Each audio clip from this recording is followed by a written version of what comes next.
Penguin Random House Audio presents Human History on Drugs, an utterly scandalous but entirely truthful look at history under the influence, by Sam Kelly. Read for you by Joe Scalora. To Chocolate, my small furry coworker of many years, I miss you. Introduction. You learned about history in school, or you thought you did. You read in textbooks about famous men and women who accomplished extraordinary things. But those textbooks were whitewashed. Important facts were redacted, omitted, and censored to hide the truth. The historical figures you read about weren't one-dimensional stick figures who popped into existence for a single day to win a pivotal battle or make a technological breakthrough. They were multifaceted individuals who led complicated, messy, often bizarre lives, like we all do. And yet textbooks seldom tell you what inspired their successes or how they coped with their occasional failures. The truth is, many historical figures were on drugs. George Washington, Queen Victoria, Sigmund Freud, Adolf Hitler, and countless others. They were real people, with real flaws and real vices. Teachers couldn't tell you this stuff when you were a child. There are certain truths that impressionable young minds aren't ready to hear. But you're older now. You deserve to know their real stories, the stuff you didn't learn in school. So, what's the deal? Are drugs good, or are they bad? Honestly, there is no one-size-fits-all answer to that question. Some of these individuals genuinely believed their drug use helped them to achieve their goals. But for countless others, drug use was responsible for their downfall, and in many cases, their death. This book tells both sides. Education is one of the key themes of the book. Drugs are tools.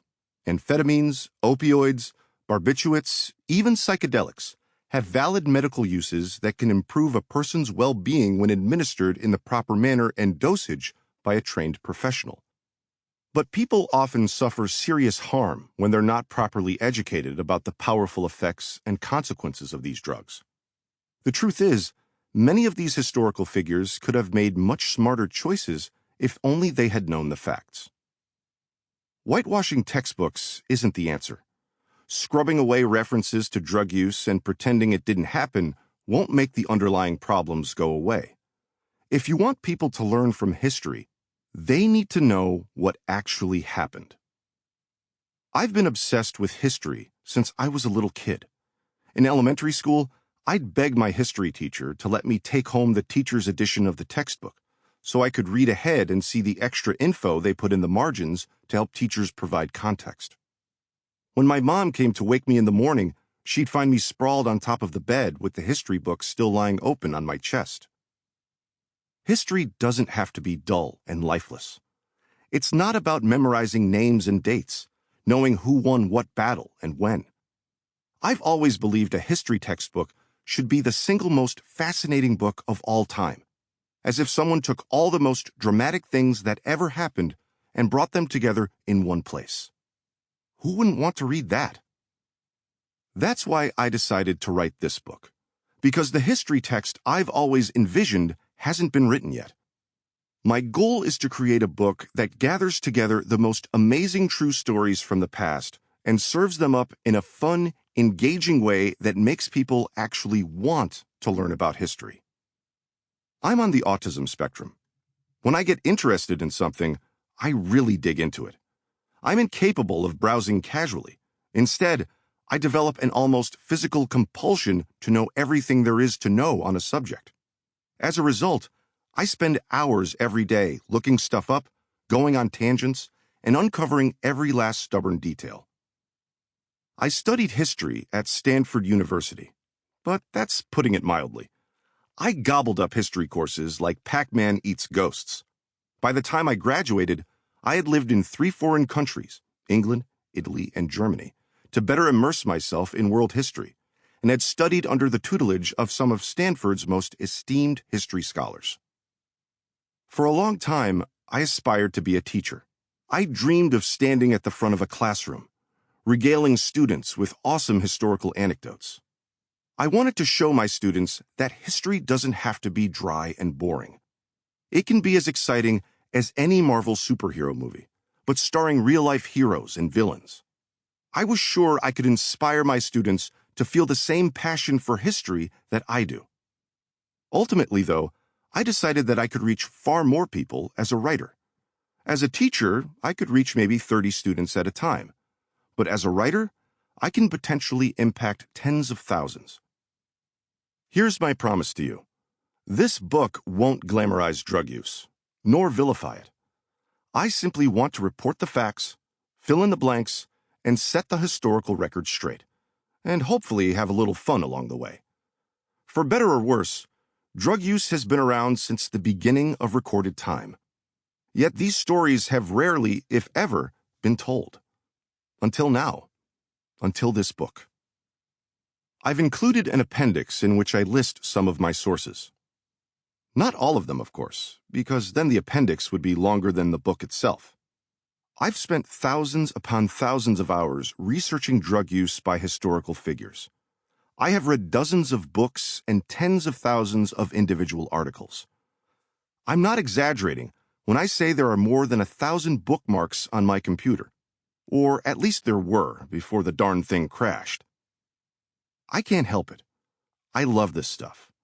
The bottom line is this. I have gone down every rabbit hole, pulled every thread, followed every lead, and gone off on every tangent. All so you don't have to. I have swept away the chaff, picked out the stems and seeds, and boiled it down to its purest form. You only get the good stuff. Enjoy the journey. I hope it's a good trip. Part 1. Ancient Potions. Chapter 1. The Oracle of Delphi was huffing fumes. You've heard of the Oracle of Delphi, right? The all-knowing seer of the future who channeled the wisdom of the gods and advised Greek kings on their most momentous decisions? Yeah, she was on drugs.